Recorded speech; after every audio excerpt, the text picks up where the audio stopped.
요한복음 4장 3절에서 38절 조금 길긴 합니다.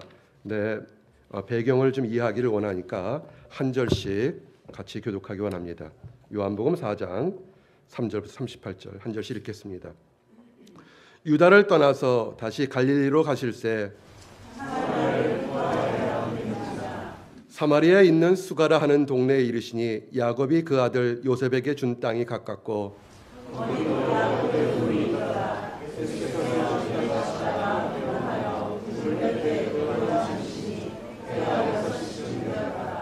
사마리아 여자 한 사람이 물을 기르러 왔음에 예수께서 물을 좀 달라 하시니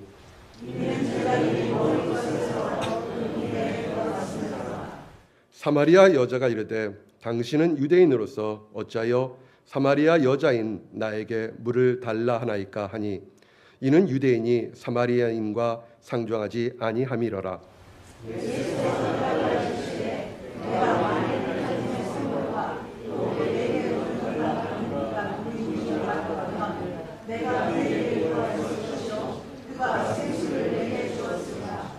여자가 이르되 주여 물 기를 그릇도 없고 이 물은 깊은데 어디서 당신이 그 생수를 얻게 싸움나이까.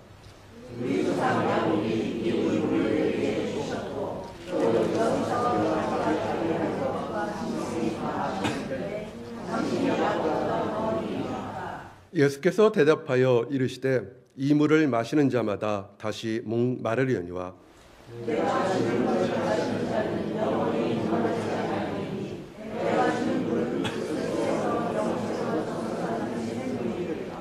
여자가 이르되 주여 그런 물을 내게 주사 목마르지도 않고 또 여기 물 기르러 오지도 않게 하옵소서. 여자가 대답하여 이르되 나는 남편이 없나이다. 예수께서 이르시되 내가 남편이 없다 하는 말이 옳도다.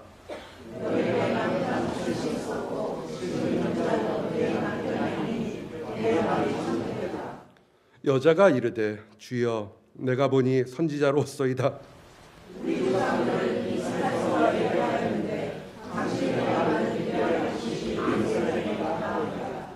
예수께서 이르시되 여자여 내 말을 믿으라. 이 산에서도 말고 예루살렘에서도 말고 너희가 아버지께 예배할 때가 이르리라.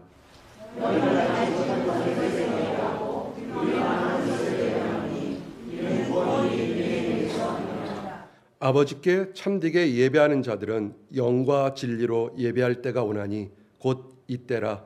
아버지께서는 자기들에게 이렇게 예배하는 자들을 찾으시느니라.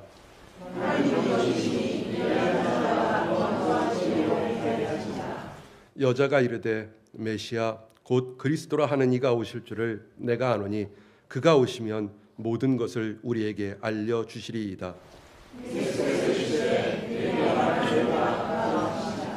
이때 제자들이 돌아와서 예수께서 여자와 말씀하시는 것을 이상히 여겼으나 무엇을 구하시나이까 어찌하여 그와 말씀하시나이까 묻는 자가 없더라.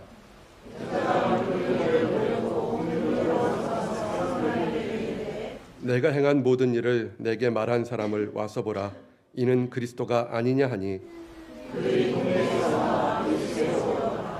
그 사이에 제자들이 청하여 이르되 라비어 잡수소서.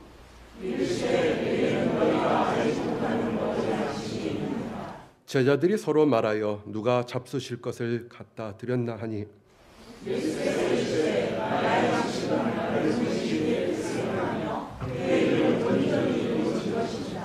너희는 넉 달이 지나야 추수할 때가 이르겠다 하지 아니하느냐. 그러나 나는 너희에게 이르노니 너희 눈을 들어 밭을 보라. 희어져 추수하게 되었도다.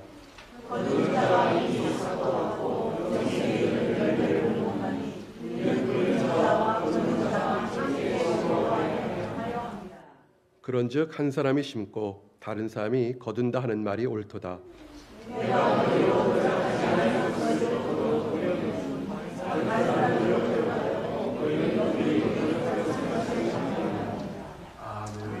자리에 앉으시기 바랍니다.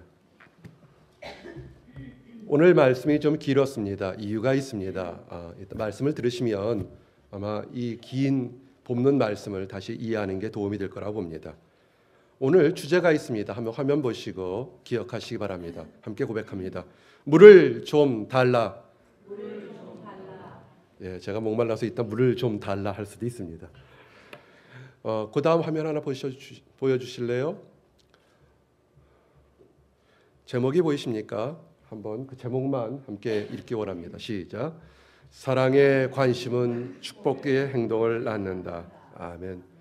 우리가 생각들을 할 수 있습니다. 생각은 사고를 낳고 사고는 행동을 낳고 행동은 습관을 낳습니다. 습관이 운명을 바꿉니다. 여러분이 오늘 힘들고 어려운 이 수요일날 저녁에 이렇게 축복된 성회에 오신 것 감사합니다. 아마도 무언가 마음에 답답한 것 또는 위로받고자 하는 그 관심이 오늘 여러분들에게 축복으로 임하기를 원합니다. 아멘. 어제 오늘 월요일부터인가요? 이 텍사스에 이렇게 많은 비가 올 줄은 저는 경험이 없었습니다. 뭐든지 저는 다 새롭습니다. 평생에 텍사스를 온 지 이제 2주 2달이 됐으니까 참 새롭습니다. 많은 비가 왔을 때 여러분들은 편히 주무셨는지 모르겠습니다.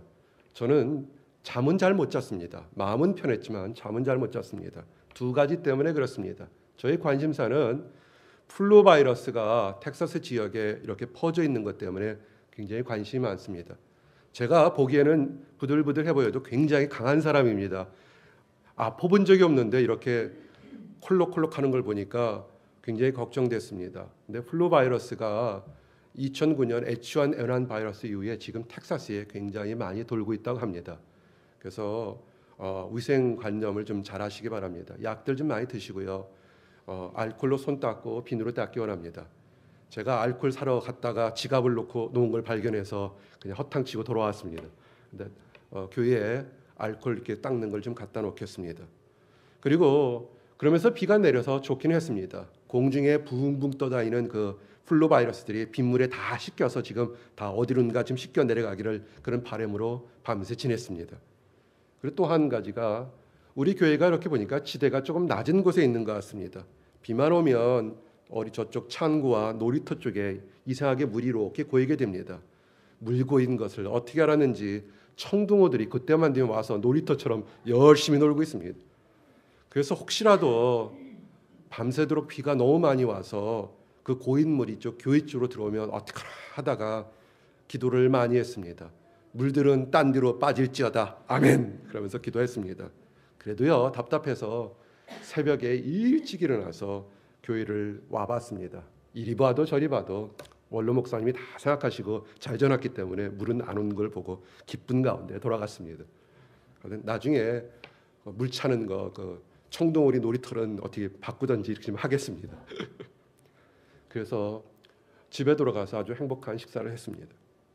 담임 목사 이전에 이 온누리 침례교를 사랑하는 한 사람의 성도로서 만에 하나 있을 경우를 대비해서 잠을 설치면서 새벽에 교회로 달려오게 된 겁니다.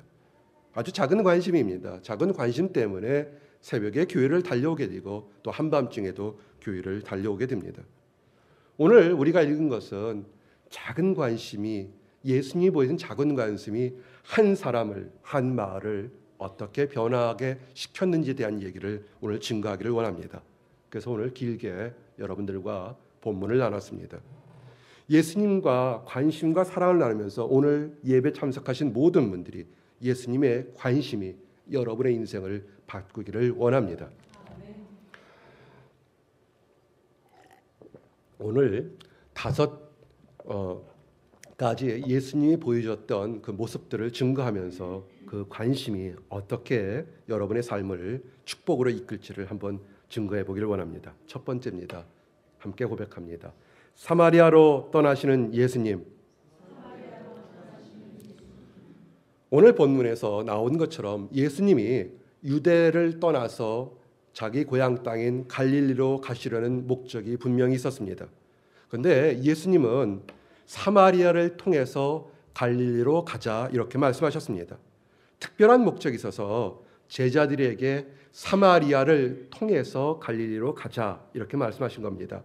요한복음 4장 4절에서 5절에 보니 유다를 떠나서 다시 갈릴리로 가실새 사마리아로 통행하여야 하겠는지라. 아멘. 이게 무슨 말인지 좀 설명이 좀 필요합니다. 유다에서 갈릴리로 가는 길이 두 가지 길이 있습니다. 하나는 사마리아라 하는 그 이방 지역을 통해서 가는 길이 하나 있고, 하나는 요단 동편을 통해서 가는 방법이 있습니다. 사마리아 지역을 통과하지 않고 유단의 동편 쪽을 해서 가게 되면 유다에서 갈릴리까지 걸어서 6일 정도 걸립니다. 그런데 사마리아를 질러가게 되면 약 절반인 3일이면 가게 됐습니다. 굉장히 시간을 줄일 수 있습니다. 그런데 그 당시 유대인들은 절대로 아무리 급해도 사마리아 지역으로 통과해서 갈릴리로 가지 않았습니다. 힘들고 어려워도 빙 돌아서 3일을 더 걸려서 요단 동편으로 해서 갈릴리로 갔다는 겁니다.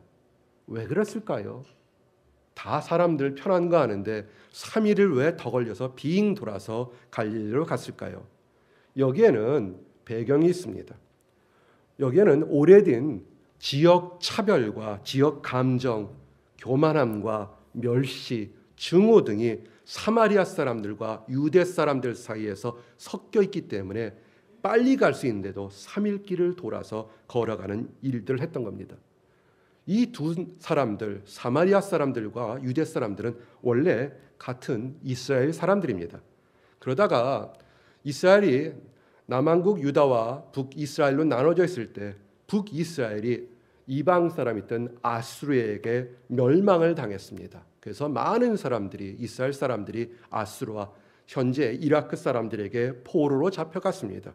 오랜 기간 잡혀 있었습니다. 포로로 있는 기간 동안에 이스라엘 백성들의 혈통이 변했습니다. 종으로 살든 결혼하든 그것이 결혼으로 인해서 그들의 혈통에 이렇게 피가 섞이게 되었습니다. 그리고 이방에서 오래 살다 보니까 자기도 모르게 여호와 하나님을 믿는 신앙의 순수성이 이방 신을 섬기는 것과 함께 많이 순수성이 변했습니다. 나중에 포로에서 돌아와서 다시 고향 땅으로 돌아왔을 때 나름대로 신앙을 지켰던 남한국 유대 사람들과 그 북이스라엘 사람들의 반목이 생겼습니다. 누가 그들이 일부러 신앙을 버리고 싶었겠습니까? 누가 이방 사람들과 결혼하고 싶어서 했겠습니까? 어쩔 수 없는 현실이었습니다. 그런데 자기 동족 이스라엘 백성이 유다 사람들이 포용해 주지는 않고 우리 피와 더러운 피라고 배척한 겁니다. 그들도 어쩔 수 없어서 그렇게 피가 바뀌었는데 그들을 배척하냐? 그들도 너는 뭘 잘났다고 서로 반목과 지역 감정이 생긴 겁니다. 성경에서 지역 감정이란 말이 들으면 가슴이 울컥합니다. 이 지역 감정이 얼마나 오래 갔냐면 1년도 아니고 10년도 아니고 예수님이 오시기 전까지 수백 년 동안 북쪽과 남쪽 사람들이 서로 인사도 하지 않을 정도로 지역 감정이 서로 심했습니다. 반목하고 미워하는 사람들입니다. 같은 하나님의 택한 백성들인데도 서로 미워하고 무시했다는 겁니다. 그런데 오늘 말씀은 예수님은 유다 사람입니다. 예수님은 유다 사람인데 지역 감정이 남아있는 그 사마리아 지역으로 일부러 가시겠다는 겁니다. 사랑하는 성도 여러분, 이 말씀을 통해서 우리가 하나 도전받는 건 뭐냐면 예수님은 지역 감정이 없습니다. 육체의 혈통을 따지지 않습니다. 국경을 초월해서 하나님의 백성들만을 사랑합니다. 혹시라도 마음속에 지역 감정이든 혈통이든 또는 인종과 민족을 따지는 그런 마음들이 있다면 오늘 이 순간에 내려놓기를 원합니다. 예수님의 사랑은 겉모습을 따지는 세상 사람들과 다르게 그 마음속에 간절히 하나님을 바라는 사람을 바라보고 계신 것을 믿으시기 바랍니다. 아멘. 그래서 예수님은 일부러 지역 감정이 팽배한 시대에 사마리아로 길을 떠나는 겁니다. 이제 두 번째입니다. 함께 고백합니다. 화면 보시고 시작.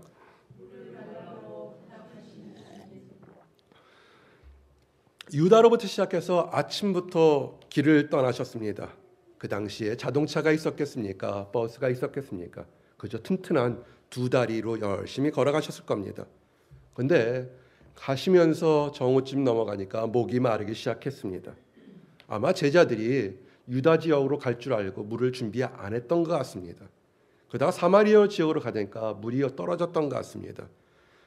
이 예수님과 일행이 사마리아 지역의 수가성이라는 곳에 도달했을 때 그가 물을 길러온 여인에게 부탁을 했습니다. 부탁이 뭐냐면 물 좀 달라, 이것이 부탁이었습니다. 여러분, 이 말씀을 어떻게 생각하십니까?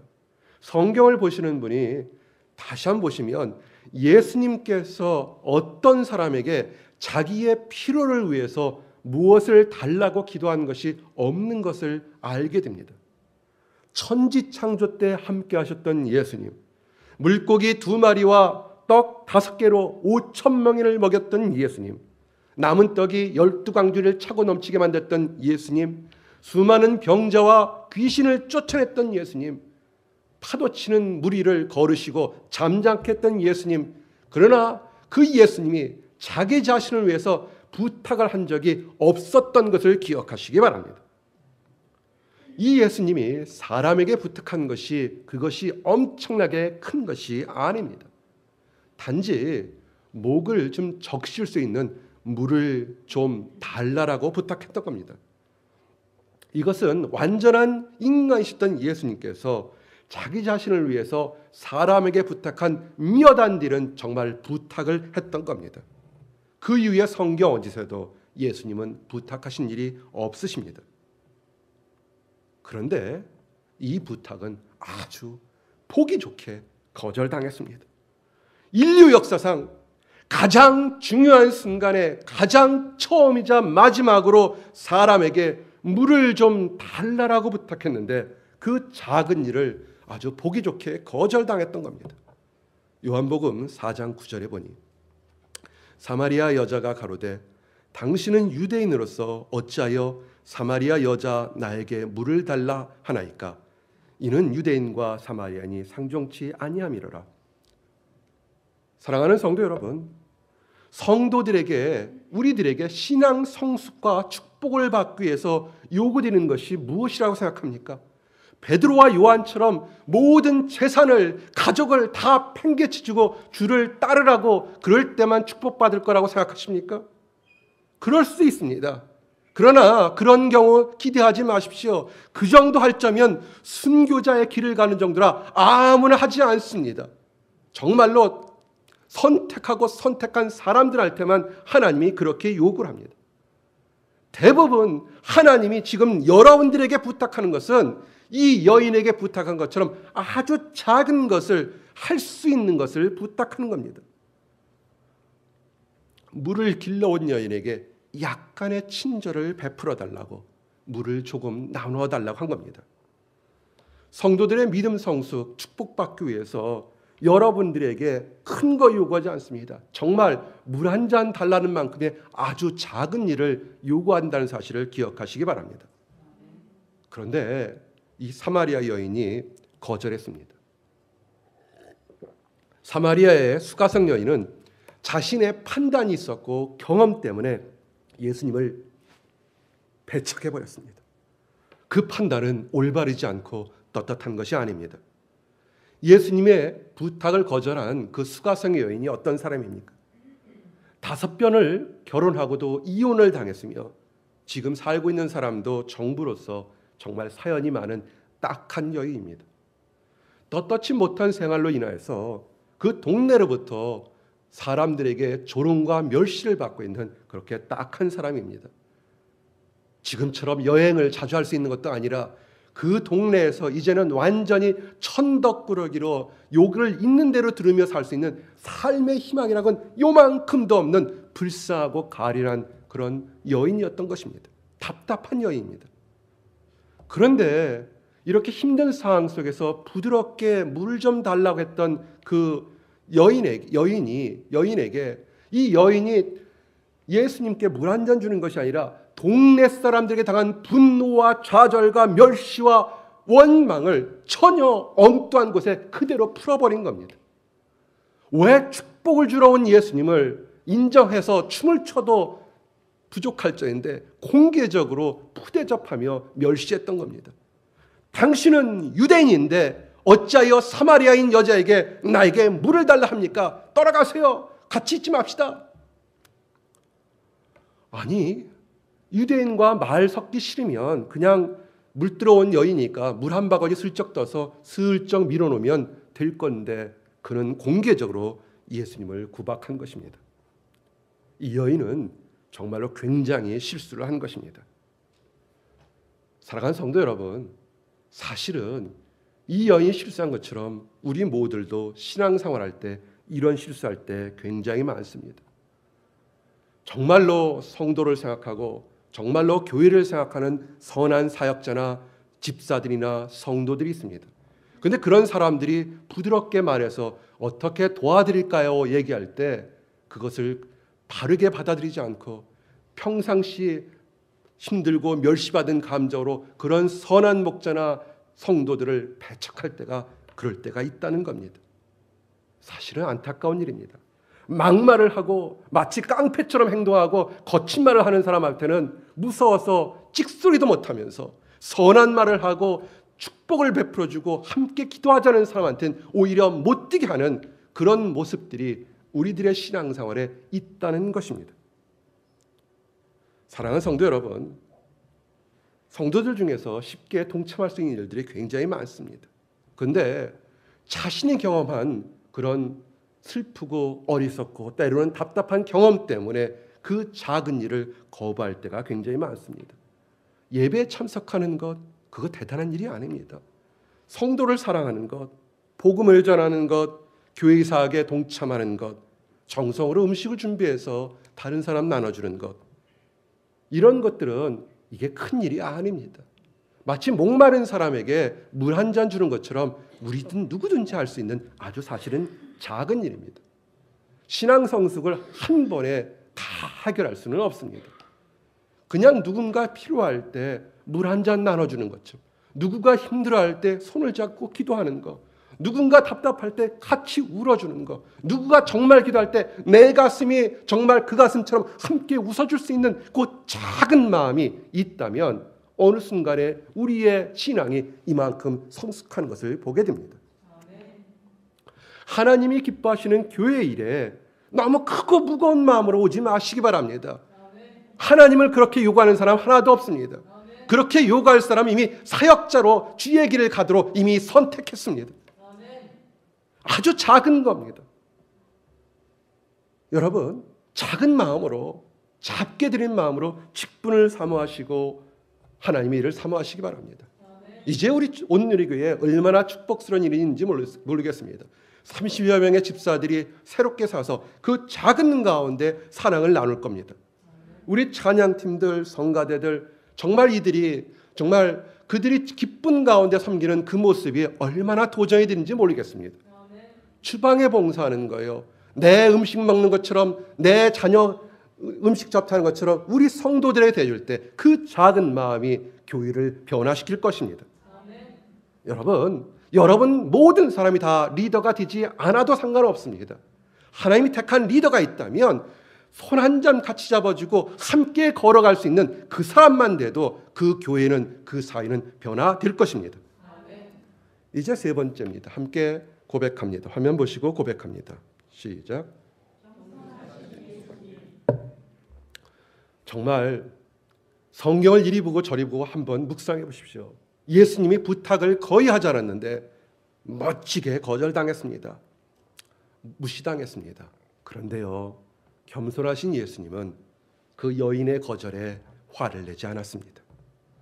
물을 좀 달라 하니가 누군지 알았으면 그 여인이 팔을 잡고 간절히 매달면서 예수님, 내가 죽을 심정이니 나를 좀 고쳐달라고 부탁할 텐데 몰라서 그런 것을 알고 그 여인을 무시하거나 책망하지 않았습니다. 왜냐하면 그 수가성 여인은 영안이 닫혀 있기 때문에 그렇습니다. 현대를 사는 우리 교인들도 하나님의 음성이 무엇인지 영안이 좀 열려야 됩니다.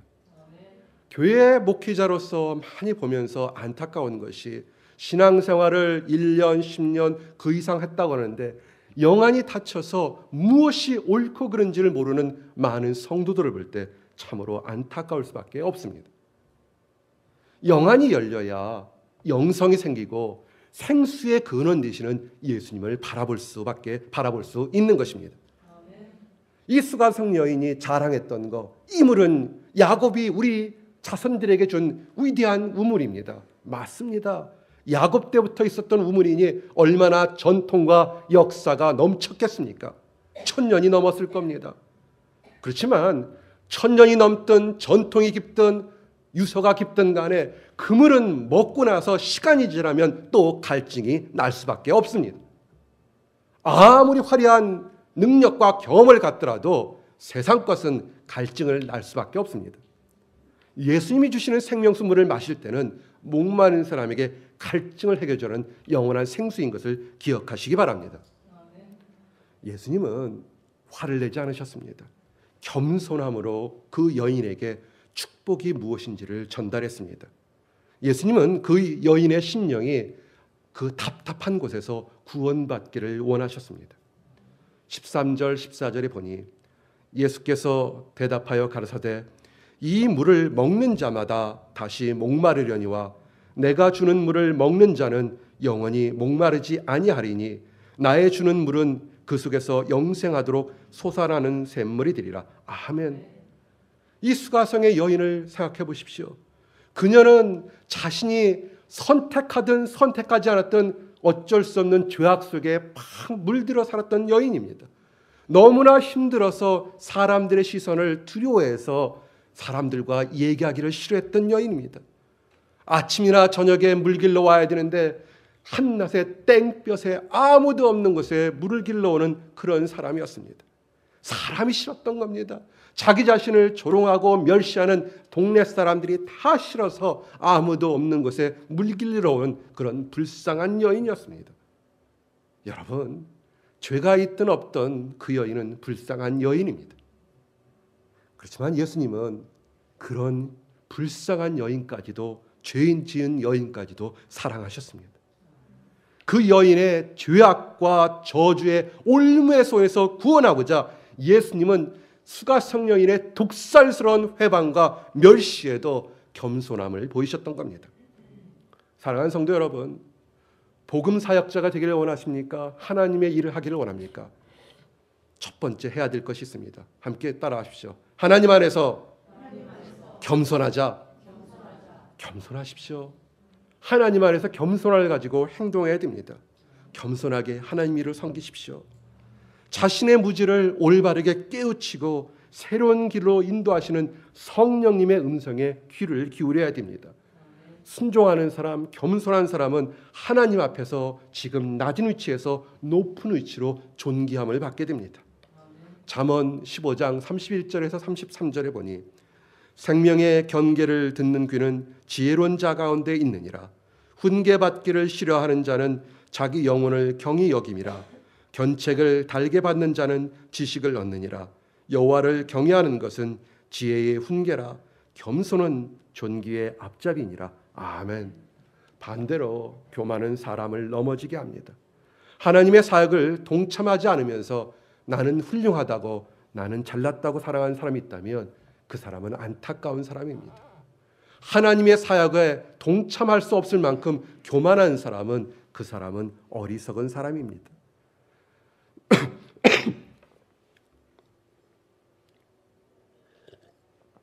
사람의 마음의 교만은 멸망의 선봉이요 겸손은 존귀의 앞잡이니라. 아멘.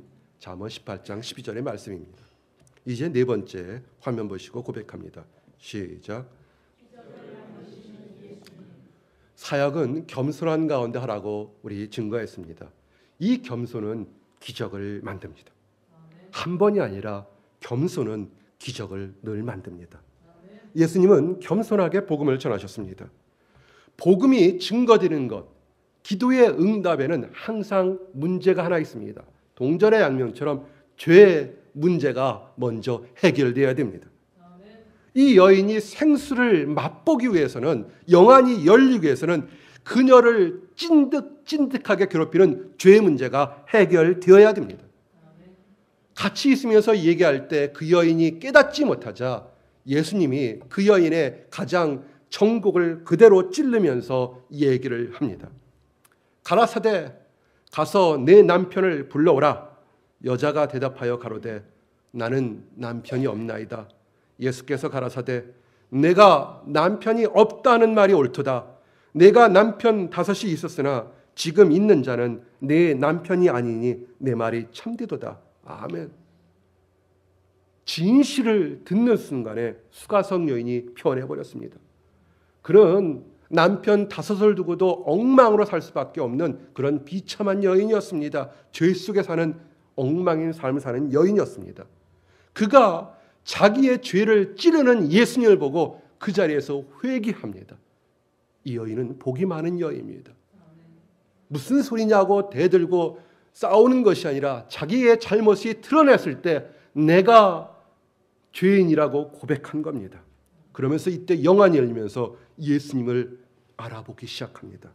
여자가 가로되 내가 보니 선지자로서이다. 여인이 자신의 죄된 생활에서 처음 보는 사람께 내가 죄인입니다. 내가 잘못 살고 있습니다. 그렇게 바라보는 예수님의 통찰력에 대해서 경외심이 존경함이 터져나온 것입니다. 사랑하는 성도 여러분, 여러분의 삶에 혹시라도 문제가 있습니까? 가장 먼저 여러분의 죄를 고백하시기 바랍니다. 자신의 죄를 고백한 이 여인이 그 순간에 세계관이 확 변해버렸습니다. 자신의 삶을 괴롭히는 현실의 문제에서 이제는 그 현실의 문제가 중요하지 않습니다. 늘 마음속에 생각했던 참된 예배가 무엇인지 메시아가 누군지에 대한 것으로 완전히 세계관이 변했습니다. 요한복음 4장 20절 우리 조상들은 이 산에서 예배하였는데 당신의 말은 예배할 곳이 예루살렘에 있다 하나이다. 예수님과 수가선 여인이 영적으로 예배 장소에 대해서 이야기를 하고 있는 것입니다. 수가성 여인은 자신이 문제 있는 여인을 고백했습니다. 그러면서 이런 모든 문제는 메시아만 오면 해결될 것이라는 믿음을 고백합니다. 엄청난 믿음입니다. 여자가 가로되 메시아 곧 그리스도라 하시는 이가 오실 줄 내가 아노니 그가 오시면 모든 것을 우리에게 고하시리라. 아멘. 이것은 놀라운 변화입니다. 세계관의 변화입니다. 여러분, 요한복음을 볼 때 요한복음 3장과 4장을 그 예들이 그냥 갖다 놓은 것이 아닙니다. 요한복음 3장에는 어떤 사람이 나온 줄 아십니까? 당시의 최고의 지성인이라 하는 니고데모가 나옵니다. 현대말로 하면 최고의 대학에서 교수를 하며 관리를 하는 그런 니고데모가 옵니다. 그가 밤에 예수님께 몰래 찾아왔습니다. 찾아온 이유가 영적인 문제를 상담하기 위해서 예수님을 찾아왔습니다. 요한복음 3장 2절에 보니까 우리가 당신은 하나님께로서 오신 선생인 줄 아나이다. 하나님이 함께 하시지 아니하면 당신이 행하시는 이 표적을 아무라도 할 수 없음이니이다. 예수님이 니고데모에게 영적인 대화가 시작돼서 영적인 비밀을 얘기했습니다. 진실로 진실로 내게 이르노니 사람이 거듭나지 아니하면 하나님의 나라를 볼 수 없느니라. 영적인 얘기가 시작됐습니다. 요한복음 3장 3절의 말씀입니다. 그런데 이스라엘을 다스리는 가르치는 이스라엘 선생이는 니고데모가 이것을 깨닫지 못합니다. 질문합니다. 니고데모가 가르되 사람이 늙으면 어찌 다시 날 수 있습니까? 2번째 모태에 어떻게 들어갈 수 있삼나이까? 이렇게 얘기를 합니다. 왜 깨닫지 못하냐면 자기의 지식으로만 경험으로만 예수님 말씀을 이해하려 하니까 영적인 것을 이해하지 못하는 겁니다. 영안이 열려야 하나님의 비밀을 깨달을 수 있습니다. 예수님이 책망하십니다. 요한복음 3장 10절에 보니 예수께서 가라사대 너는 이스라엘의 선생으로 이러한 일을 알지 못하느냐?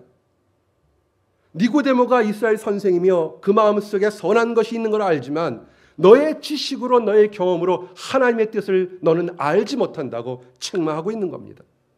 근데 보세요. 3장 넘어 4장에 수가성의 여인이 지금 배우지도 못했고 전대받았고 무시받았고 조롱받았던 여인이 지금 예수님과 마주보면서 영적인 얘기들을 하고 있는 것을 보셔야 됩니다.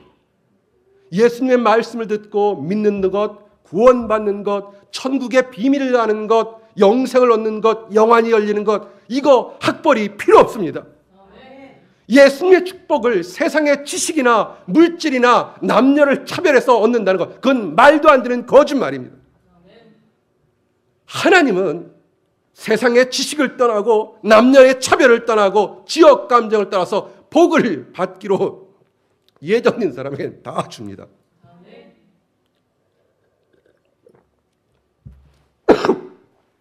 이스라엘의 스승이라 하는 니고데모에게도 알려주지 않은 비밀, 제자들에게도 알려주지 않았던 비밀을 이 수가성의 여인에게 얘기를 합니다. 축복을 받을 준비가 되어 있다면 그 사람이 못 배운 사람이건 무식한 사람이건 벌 받는 사람이건 상관없이 하나님의 비밀을 알려준다는 사실을 기억하시기 바랍니다. 어느 곳에서 예수님께서 개인적으로 이렇게 얘기하시는 분이 있습니까? 수가성의 여인에게 말합니다. 예수께서 이르시되 내게 말하는 내가 그로라, 내게 말하는 내가 메시아다라고 이렇게 얘기를 하는 겁니다. 할렐루야! 이 여인은 기적을 체험한 겁니다. 아주 짧은 시간에 성령의 도움으로 영안이 열려서 내 앞에 있는 분이 누군지를 정확히 보게 됩니다. 말씀을 보십시오. 그가 얼마나 성령 충만하며 영적으로 성장하는 모습을 보게 됩니다. 처음에는 예수님을 그냥 지나가는 나그네로 봤습니다. 그러다가 그 나그네가 유대인으로 보였습니다. 유대인이 랍비로 변합니다. 랍비가 선지자로 변합니다. 이제는 선지자가 메시아임을 발견하는 엄청난 축복을 발견하게 된 겁니다. 이젠 여인은 자신을 괴롭혔던 물깃는 일에 팽개쳐버렸습니다. 이제는 중요한 것이 아닙니다. 자신을 조롱하고 멸시했던 동네 사람들에게 달려갑니다. 이 여인은 더 이상 이제 부끄러움이 없습니다. 창피함이 없습니다. 눈만 뜨면 자신을 괴롭혔던 동네 사람들의 그 조롱을 전혀 부끄럽지 않습니다. 메시아를 만난 겁니다. 이제는 세상이 달라진 겁니다. 메시아를 만나면 나의 모든 것을, 억울한 것을 들었던 메시아를 만났던 겁니다. 그가 외칩니다. 동네 사람들아, 나의 행한 모든 일을 내게 말한 사람, 이 사람을 와 보라. 이가 그리스도가 아니냐. 아멘. 여러분, 성령 체험한 사람은 한 가지의 공통점이 있습니다. 이제는 과거 돌아보지 않습니다. 나에게 미움을 주고 증오를 주고 원망을 줬던 사람들에게도 그 사람에게 기쁜 소식을 전하게 됩니다. 두려워하고 미워했던 동네 사람들에게 복음을 전하기 위해서 기쁘게 달려갔던 것입니다. 이 여인은 생수의 근원을 발견했습니다. 이 여인은 그를 둘러싼 지긋지긋한 저주의 사슬을 끊어버렸던 것입니다. 그리고 예수님은 메시아라고 증거한 것입니다. 이제 마지막 함께 고백합니다. 함께 시작. 여인이 기뻐서 동네로 달렸을 때 신기한 일이 함께 생겼습니다. 목이 마르셨던 예수님이 더 이상 갈증이 나지 않았습니다. 목말라하셨던 예수님이 이제는 목마르지 않고 흡족해하는 모습에 제자들이 궁금해합니다. 예수님을 기쁘게 하는 양식이 따로 있다고 말씀하십니다. 내게는 너희가 알지 못하는 양식이 있느니라. 제자들은 이 말을 이해하지 못합니다. 누가 우리 대신에 예수님께 잡술 것을 갖다 드렸나 생각합니다. 친절하신 예수님은 다시 이해하지 못하는 제자들을 위해서 또 비밀을 풀어줍니다. 요한복음 4장 34절에 예수께서 이르시되 나의 양식은 나를 보내신 이의 뜻을 행하며 그의 일을 온전히 이루는 이것이니라. 아멘. 예수님은 죄악의 사슬에서, 멸시의 사슬에서, 조롱의 사슬에서 끊어져서 기뻐 뛰어노는 여인의 모습을 지금 보고 계시는 겁니다. 구원받은 영혼의 찬양하는 소리를 들으면서 때 하늘의 양식을 마음껏 드셨던 겁니다. 사랑하는 성도 여러분, 여러분들이 예수님을 기쁘게 하기를 원합니다. 여러분들의 기뻐하는 모습으로 예수님께서 배를 둥두치며 내 배가 부르다는 소리를 하기를 원합니다. 아멘. 그런 여러분들에게, 제자들에게 예수님께서 얘기합니다. 희어져 추수할 때가 됐으니 나가서 복음 전하라고 합니다. 눈을 들어 밭을 보라. 희어져 추수하게 되었다. 사랑하는 성도 여러분, 이제 우리들의 문제만을 놓고 징징거리지 맙시다. 예수님 안에서 모든 사슬은 끊어졌음을 선포합니다. 아멘. 이제 기쁨을 들고 우리를 괴롭혔던 가정에 쫓아가며 직장에 가며 우리 이웃들에게 하기를 원합니다. 하나님이 나의 사슬을 끊었다고 고백하는 성도들이 되기를 원합니다. 아멘.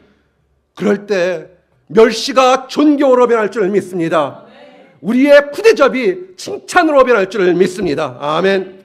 2013년이 밝아왔습니다. 이제는 우리를 둘러싼 모든 지긋지긋한 사슬에서 예수 그리스도의 이름으로 사슬을 끊고 복음을 전하는 모든 성도들이 되시기를 예수님 이름 받들어 축원합니다. 아멘. 기도하시겠습니다. 하나님 감사합니다. 수가성의 여인을 만나기 위해서 일부러 돌아오신 예수님을 인하여 감사합니다. 우리들의 삶에 우리를 지긋지긋하게 끌고 왔던 억압의 사슬, 환경의 사슬이 있음을 고백합니다. 주여, 우리가 죄인입니다.